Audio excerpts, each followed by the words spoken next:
Plymouth are just absolutely ruthless. At their best, Ipswich will dominate the ball. It is absolutely beautifully set up. A huge game in the EFL this weekend sees Plymouth visit Ipswich at the top of League One, with the result potentially transformational to the promotion picture. Plymouth bounced back from their early December dip with a 4-game win streak and now sit 5 points clear of second place Sheffield Wednesday and 7 points clear of Saturday's opponents Ipswich, having played 1 game more. The way this is set up, a lot of the pressure does seem to be on Ipswich. The attendance is going to be pushing 30,000, and with their rivals right there in front of them and piling on the points everywhere else, Town will see this as a big opportunity to take 3 points out of that gap. A win for Ipswich would obviously take them to within 4 points of Argyle with a game in hand, but destiny still very much in Plymouth's hands.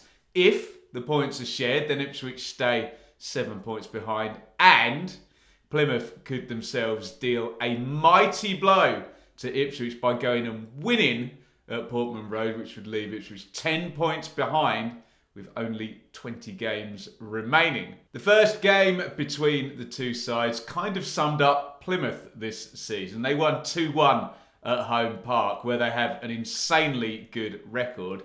2 lone players starred, with Barley Mumba and Morgan Whittaker getting the goals. The finishing was brutally clinical, with the 2 shots that got them the 2 goals coming from about 0.15 worth of XG, and their brilliant goalkeeper Michael Cooper made a last-minute worldie save to sustain that lead. Here we are 4 months later, and little has changed really for Plymouth, whose relentless pace has them projecting a 100-point total based on their current points per game. For Ipswich, it's a run of just 3 wins in 9. It leaves them on what is still an excellent 50 points from 25 games, but has allowed Sheffield Wednesday to sneak past into second and Plymouth to build that impressive 7-point gap. The 2 clubs have also been duking it out in the transfer market too, and both seem very keen, for obvious reasons, to have got deals done prior to this game taking place. Plymouth softened the blow of losing Morgan Whittaker back to Swansea by signing Tyreek Wright from Aston Villa. They added further attacking power with Kiwi striker Ben Waine arriving. He's already opened his account at Bristol Rovers in the Pizza Cup. Saxon Early is in from Norwich in that left back area, and Callum Wright on a permanent and Jay Matete on loan give them much more depth in those central midfield spots. Ipswich have added 2. Massimo Luongo adds experience and a bit more depth in midfield, but it's the extra attacking power that has maybe caught the eye. Nathan Broadhead comes in. He was promoted with Sunderland last season. He's on a permanent too. And long-term target George Hurst, who Ipswich missed out on in the summer, comes on loan up top from Leicester. As you can see, it is absolutely beautifully set up. 2 sides up at the top of the table in what right now looks like a 3-way battle for automatic promotion up to the Championship. 2 excellent young managers in Schumacher and McKenna. Ipswich, a bit of a sleeping force of years gone by at a low ebb historically, and Plymouth on a real trend upwards with a feel of great momentum around their club. If there's a chink in either side, maybe Ipswich have struggled at times to break down stubborn defences, but you wouldn't imagine Plymouth will be coming to sit back, and Ipswich have added Hurst and Broadhead to their attacking roster, maybe to solve that problem. Plymouth, of course, do skew better at home, not just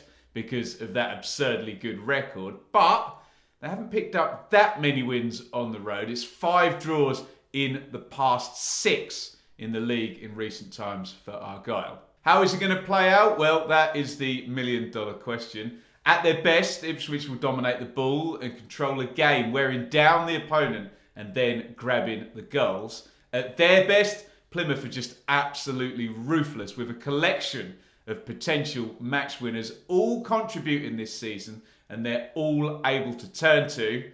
When that's done, they've also got a very, very good goalkeeper if and when they need him. During their slow descent over the past couple of decades, Ipswich have struggled badly to cope with big game situations, particularly at home, but that has been changing this season. Maybe home advantage does then mean something to Ipswich here, but of course, maybe that's equalled out with that extra pressure brought on by the gap in the league table. Unfortunately, we can't look past the potentially boring outcome here that with the team so evenly matched and stakes seemingly so high, the most likely result would be a draw, which would very much suit Plymouth. It'll be fascinating to see whether, if things are level going into the last 15 minutes of this one, both sides go for it like they did back in September, or whether this extra 4 months of context and jeopardy adds another layer of caution. There's so many good, fun battles here. The battle of the keepers between Walton and Cooper was extremely fun, especially in stoppage time last time. Morsey versus Matete, potentially in central midfield, could get tasty. Mumba versus Burns down that side. And I just can't get past the idea that a substitute might decide this game. Sam Cosgrove has done that many times for Plymouth this season. And there's new signings around on both benches potentially ready to make that immediate impact. If you're after a prediction, look, all I'll say is I'd make Ipswich very slight favourites given home advantage and the potential to unleash those two new attacking players at some point.